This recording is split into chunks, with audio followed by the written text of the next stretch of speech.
नमस्कार friends, PM Kisan योजनार जदि आपण मैंने जड़े जड़े चाषी आपण मैंने पीएम किसान योजनार बेनिफिट पाई आसुले और पीएम किसान योजनार 18तम किस्तिर 2000 टंका आज माननीय प्रधानमंत्री नरेंद्र मोदी महाराष्ट्र वासिम ठारे एक सभारू दिन 12टा बेले सिंगल प्रेस बटन दबाई समस्त चाषी भाई मानक अकाउंट को डीबीटी माध्यम 2000 टंका ट्रांसफर कर सारी।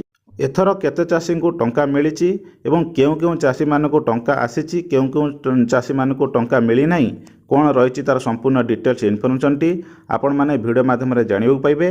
सेथिपई वीडियोटी को बिना स्किप करी शेष जाए देखंतु ताहले जे जानि परिबे।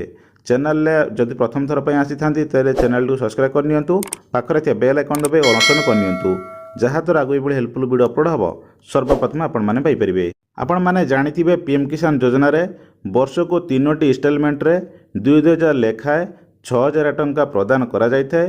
प्रति इंस्टॉलमेंट 4 मास व्यवधान रे एक किस्ती आपण मानकु मिली थाए। जेहेतु आपण मानकु 17 नंबर किस्तीटी जून 18 तारिख रे आपण मानकु मिलिथिला सही हिसाब रे आपण मानकु देखियो गले अक्टोबर मास को आपण मानकु 4 मास हो जाउची। एही 4 मास व्यवधान ले जेहेतु आज न्यूज माध्यम रे आपण मानकु खबर जानिथिबे बा आपण मान सुनियोगु पाइथिबे अक्टोबर 5 तारिख दिन प्रधानमंत्री पीएम किसान योजनार 18तम किस्तिर टंका ट्रांसफर करिया पई आसीथिला खबर आसीथिला।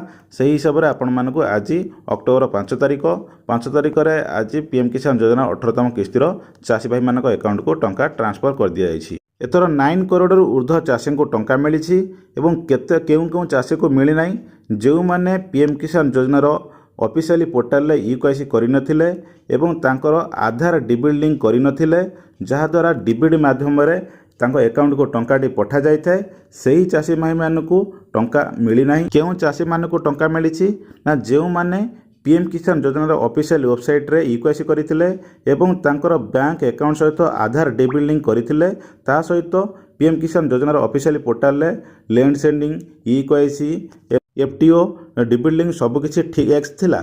सही चाषी भाई मानकु पीएम किसान योजनार टंका मिली एवं जो माने पीएम किसान योजना रे ई-केवाईसी करिनथिले एवं तांकर आधार डीबीटी लिंक करिनथिले से चाषी भाई मानकु पीएम किसान योजनार टंका मिली नाही।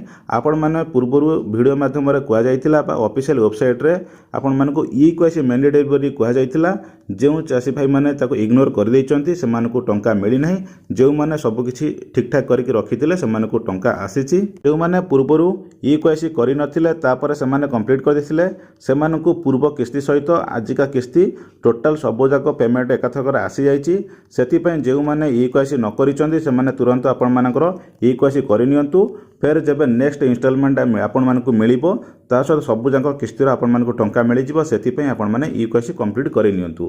तो फ्रेंड्स आपण मानकु पीएम किसान योजनार 18तम किस्तीर टंका आज मिलिछि कि नाही आपण माने कमेंट माध्यम रे जणांतु। एही टंकाटी जहा कि आपण मानकु डीबीटी माध्यम रे टंका ट्रांसफर करा जाउछि। आपण मन दिन 12टा बेला आपण मन टंका ट्रांसफर कला धीरे धीरे समस्त अकाउंट को टंका आसी जिवो।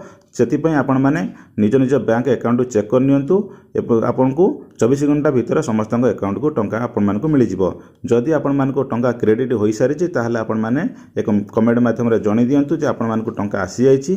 तो फ्रेंड्स ये थिला आपण मानकु पई एक अपडेट आपण मानकु जणाई देले। जदि वीडियोटी आपण मानकु भलो लागिथे गोटे लाइक करंतु, व्हाट्सएप रे सांग मान सहित शेयर करंतु, चैनल रे नुआ करे सिथिले चैनल को सब्सक्राइब करनियंतु, पाखरे बेल आइकन दबे और ऑन करनियंतु। Thank you for all watching.